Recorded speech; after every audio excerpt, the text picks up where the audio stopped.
Señor secretario, bienvenido al Senado de la República. Es importante que la rendición de cuentas sea una costumbre de la vida democrática de nuestro país. En ese sentido, hoy estamos ejerciendo nuestro derecho constitucional y estamos haciendo efectivo ese derecho a la rendición de cuentas. El pueblo espera con ansia estos momentos para conocer cuál es el estado que guarda la educación en el gobierno del ciudadano presidente Enrique Peña Nieto. Hemos escuchado con atención toda su disertación y cuando menos en lo que usted considera que debe ser el sistema educativo en México, pues se lo aprendió bien, ahí como profe sí le pondré una buena calificación. Sí, no sé, quizá un 9.5. En lo que usted considera. Sí, en lo que usted considera. ¿Cuáles son los disensos que tenemos con respecto a lo que usted considera? Primero, sostiene usted que la reforma educativa ha sido un éxito y que ha llevado a un estadio de felicidad al país. La parte final de su disertación dice que la construcción del nuevo modelo educativo ha generado ciudadanos críticos que aprenden a aprender, que son libres, y si son libres en consecuencia son felices. Pero si se tratara del modelo de memorización que usted dice que ya fue abandonado, usted lo practica bastante bien, ¿eh? ¿Cuál es la realidad de la educación en México? ¿Por qué la educación no puede llamarse educación de calidad? Porque los aspectos fundamentales que influyen en el informe del ciudadano presidente en materia educativa no encontré los elementos esenciales, o cuando menos no explicados con la claridad que se requiere para decir efectivamente vamos rumbo a la educación de calidad. Le menciono los siguientes elementos que aquí no encontré. El tema de la alimentación.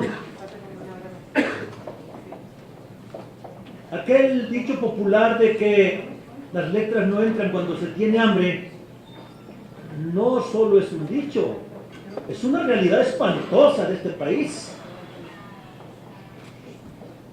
30 millones de nuestros compatriotas están en pobreza alimentaria. De esos 30 millones, el 30% son niños. Es decir, estamos hablando de aproximadamente 10 millones de nuestros infantes que comen cuando mucho una vez al día. Y no encontré aquí en este informe una estrategia concreta para impulsar las buenas costumbres para la alimentación de los niños y las niñas y los adolescentes de este país, que si aquí viniera y estuviera siendo atendida por el gobierno del ciudadano presidente Peña Nieto, entonces hablaríamos de que le daríamos un golpe mortal a la diabetes infantil. Y resulta que somos de los países con más altos índices de diabetes infantil. Si quisiera, a lo mejor no lo leí bien, porque quiero decirle que esto lo leí hoy en la mañana. Si quisiera que aquí me dijera, ¿sabe qué, senador? Está equivocado. En tal página se menciona cuál es la estrategia para acabar con el hambre de los niños en el sistema educativo nacional. Y las cifras son tales, y hemos reducido así, y hemos atacado así. Déjeme decirle que las escuelas de tiempo completo no son suficientes, porque según sus datos, así como lo mencionan, del ciclo 2012-2013 al ciclo 2016-2017, pues sí se oye espectacular la cifra. Incrementamos en un 273% la atención de las escuelas de tiempo completo. Pues sí se oye espectacular. Pero si nos vamos a la realidad concreta, estamos hablando de 5 años. Según las cifras que ustedes dan, Calderón les dejó 6.708 escuelas atendidas, hoy llevan 25.032. Si nosotros hacemos una división entre 5 años, estamos hablando de que se han incrementado 3.664 escuelas por año. Eso representa el 17.147 por año. Si quiere hacemos cuentas luego para no enredarnos mucho. Pero los que somos docentes, pues sí nos preocupa, porque nos ha tocado ver el desmayo de estudiantes porque no comen. Nos ha tocado ver situaciones que tienen que ver con el bajísimo aprendizaje de los estudiantes porque no comen. Y las escuelas de tiempo completo se supone que era una estrategia para dar la ingesta. Y déjeme decirle que cuando menos en el estado de Morelos, el 30% de las escuelas que tienen ingesta hoy ya no la tienen. Y los directores argumentan que ha sido por parte del presupuesto y porque la Secretaría de Educación Pública no le ha puesto atención en ese asunto. Según sus cifras, la matrícula de educación básica es de 25.897.639 alumnos, de los cuales 3.579.004 son favorecidos por las escuelas de tiempo completo, es decir, estamos hablando del 13.81% de los que son beneficiados con estas escuelas. No encontré aquí en el informe el tema del rezago educativo, solo lo encontré en un rubro, en el tema de la educación para adultos, de cómo abatir el rezago en el analfabetismo, pero no se menciona cómo abatir el rezago que traemos tan fuerte, y por eso el temblor nos afectó tanto, en la falta de mantenimiento de las escuelas.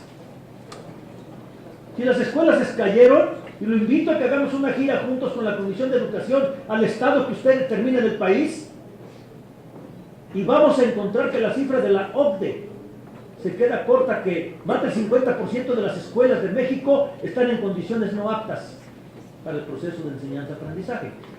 Eso era antes del sismo. Después del sismo, cuando menos en Morelos, el 70% de las escuelas no han iniciado clases. Cuando menos en Morelos.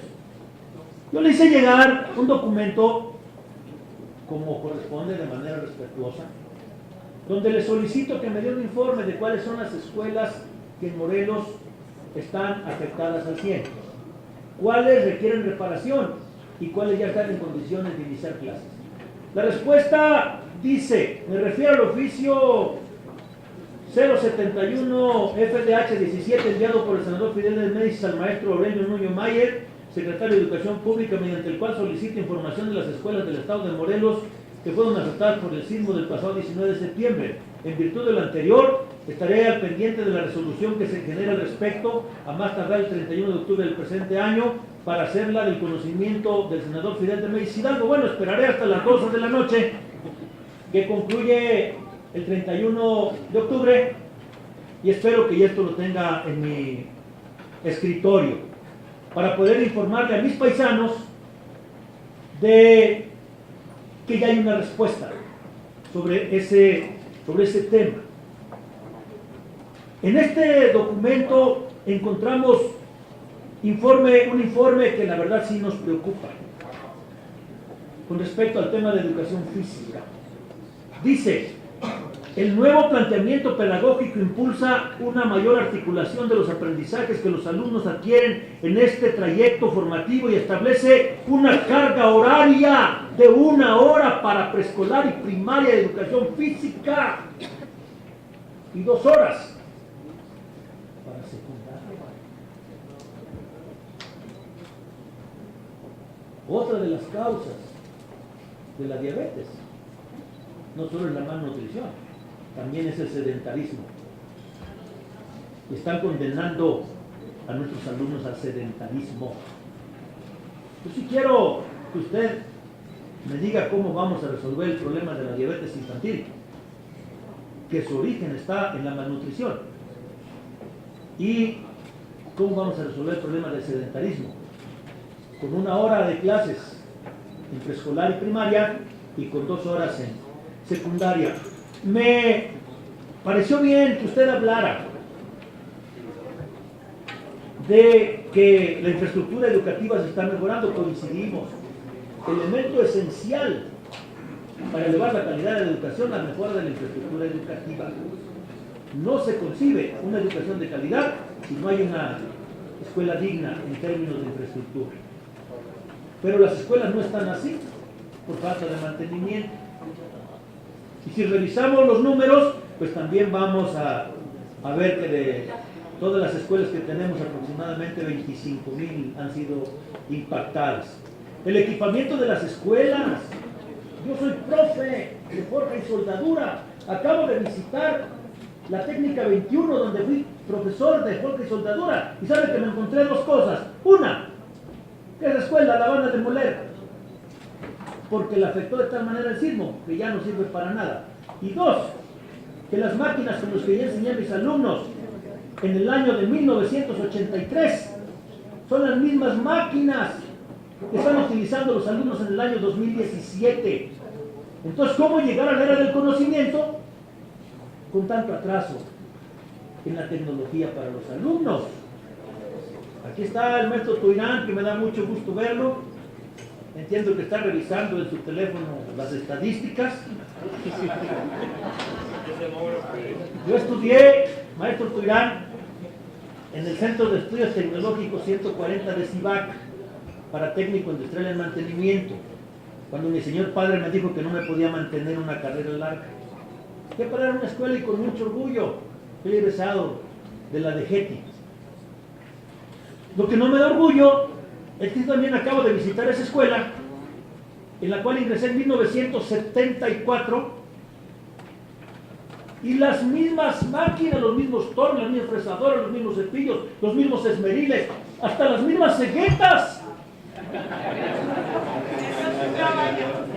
Son las mismas de 1974. Y le agradezco, subsecretario, que nos haya recibido para atender esos problemas. Sí.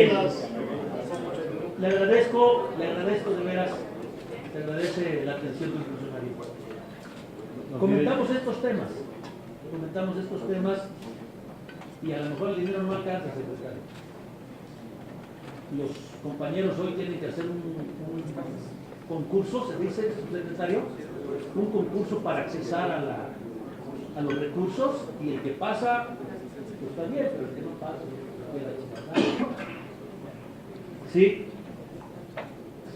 La gratuidad de la educación no la vamos a lograr, y también influye y la actualización magisterial, para ir a las preguntas. Concluyo. Escuché con mucha atención, secretario, que usted habla mucho del concepto del cambio del enfoque pedagógico. Habla usted con mucha insistencia de la transformación pedagógica. Habla con mucha insistencia del nuevo modelo educativo. Yo sí le quiero preguntar 3 cuestiones. Una, la que ya le decía, que nos diga cómo vamos a superar el problema de la diabetes infantil y del sedentarismo en las escuelas públicas de este país.